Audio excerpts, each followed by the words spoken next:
Pemirsa, sejumlah titik di lokasi DKI Jakarta dijadikan sebagai tempat aksi unjuk rasa dalam memperingati Hari Sumpah Pemuda. Dirlantas Polda Metro Jaya Kombes Pol Sambodo Purnomo menyiapkan rekayasa jalan di sekitar lokasi demonstrasi. Memperingati Hari Sumpah Pemuda, ratusan warga berkumpul di kawasan Patung Kuda untuk menyuarakan aspirasi terkait 2 tahun masa pemerintahan Jokowi Ma'ruf. Ditlantas Polda Metro Jaya melakukan rekayasa jalan yang bersifat situasional, ada penyekatan di Gedung Sabta Pesona. Masa aksi Sumpah Pemuda membentangkan spanduk bertuliskan Jokowi mundur. Spanduk dibawa oleh massa dari Aliansi Rakyat yang menggugat. Selain spanduk tersebut, sejumlah spanduk lain terlihat bertuliskan berbagai tuntutan seperti bebaskan Habib Rizik, usut tuntas tragedi 50 km, dan juga hapuskan Omnibus Law. Berdasarkan informasi, ada beberapa lokasi yang akan dijadikan tempat unjuk rasa. Yang pertama ada yang titik kumpulnya di Ailo, ya, di Jalan Tamrin. Kemudian ada yang titik kumpulnya di depan Kedubes AS, Balai Kota. Dan nanti mereka bersama-sama akan kumpul di kawasan Patung Kuda. Ya, nanti di situ kita akan adakan rekayasa lalu lintas, kemungkinan ada penyekatan juga di depan Gedung Sabta Pesona, sehingga arus lalu lintas nanti akan kita alihkan. Baik pemirsa, kita terhubung dengan Nadia Valery di Istana Merdeka, Jakarta. Nadia, bagaimana suasana demo di sana? Ya, Irma dan juga pemirsa, untuk suasana demo hingga sore hari ini masih berlangsung kondusif untuk penyampaian aspirasi baik dari elemen mahasiswa dan juga elemen buruh. Saat ini masih berlangsung yakni di depan kawasan Patung Arjuna Wiwaha atau Patung Kuda Medan Merdeka Barat, Jakarta Pusat. Saat ini penyampaian aspirasi masih dilakukan di atas mobil komando. Namun untuk penyampaian aspirasi memang tidak dapat dilakukan di depan gedung Istana Negara dan dihentikan oleh pihak kepolisian sampai di depan kawasan Patung Kuda saja.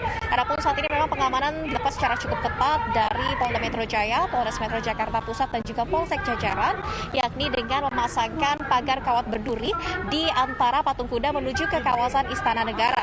Untuk demo hari ini yang dilakukan oleh elemen mahasiswa dan juga elemen buruh, Irma dan juga pemirsa, ini dilakukan bertepatan dengan Hari Sumpah Pemuda untuk menyampaikan aspirasi dan juga tuntutan terkait dengan evaluasi kinerja Presiden Joko Widodo dan Wakil Presiden Ma'ruf Amin di tahun kedua kepemimpinan mereka yang dinilai gagal. Dan untuk mengetahui apa saja tuntutan yang disuarakan oleh elemen mahasiswa dan juga buruh pada hari ini, kami sudah bergabung dengan Ketua Kasbi dan juga juru bicara Gerakan Buruh Bersama Rakyat, Ibu Nining Elitos. Ya, selamat sore Bu Nining. Selamat sore. Ya, Bu Nining, ini kan untuk demo hari ini untuk evaluasi Presiden Joko Widodo dan Ma'ruf Amin ya di tahun kedua kepemimpinan. Apa saja tuntutan yang disuarakan hari ini, Bu? Iya, tuntutan kami adalah di mana 2 tahun kepemimpinan Jokowi Ma'ruf Amin ini justru menunjukkan kegagalannya terhadap bangsa dan rakyat Indonesia. Nah, tuntutan kita adalah pertama, cabut Omnibus Law Undang-Undang Cipta Kerja beserta turunannya. Terus kemudian hentikan perampasan tanah rakyat gitu ya. Yang ketiga adalah tentang hentikan represivitas dan kemudian penangkapan terhadap gerakan rakyat yang berjuang.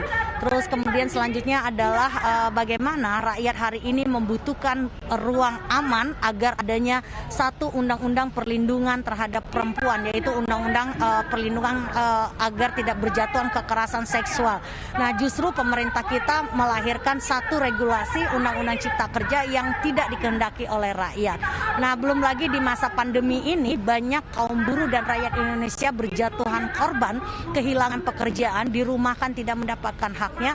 Bahkan dengan baru disahkannya undang-undang Omnibus Law Cipta Kerja, kaum buruh justru dideklarasikan tentang hak-haknya, PHK semena-mena semakin terjadi, kepastian kerja semakin tidak ada. Artinya ini adalah bentuk kebohongan yang dilakukan oleh pemerintah ketika ingin melahirkan satu regulasi yang katanya untuk menciptakan lapangan pekerjaan dan peningkatan kesejahteraan.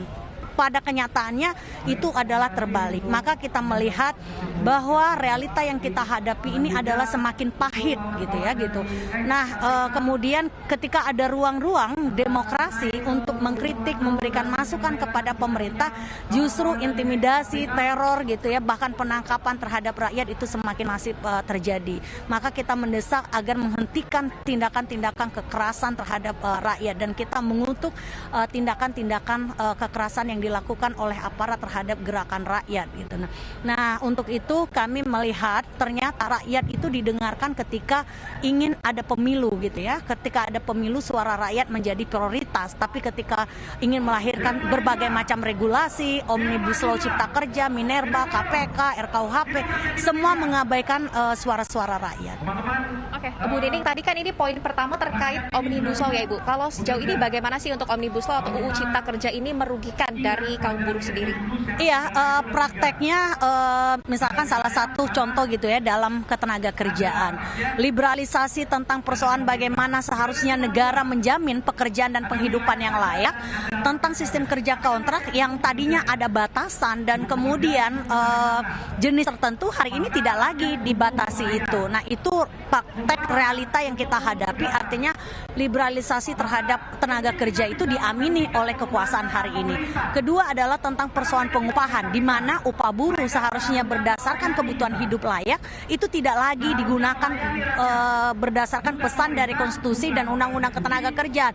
Justru di undang-undang Cipta Kerja inilah mendeklarasikan tentang persoalan kebutuhan hidup layak dari manusia itu sendiri. Sehingga kita melihatnya, jadi kalau pemerintah bilang bahwa ini adalah untuk perbaikan, untuk menjamin kesejahteraan, untuk menjamin hak-hak buruh, ini adalah manipulatif yang selalu dilakukan oleh pemerintah gitu ya.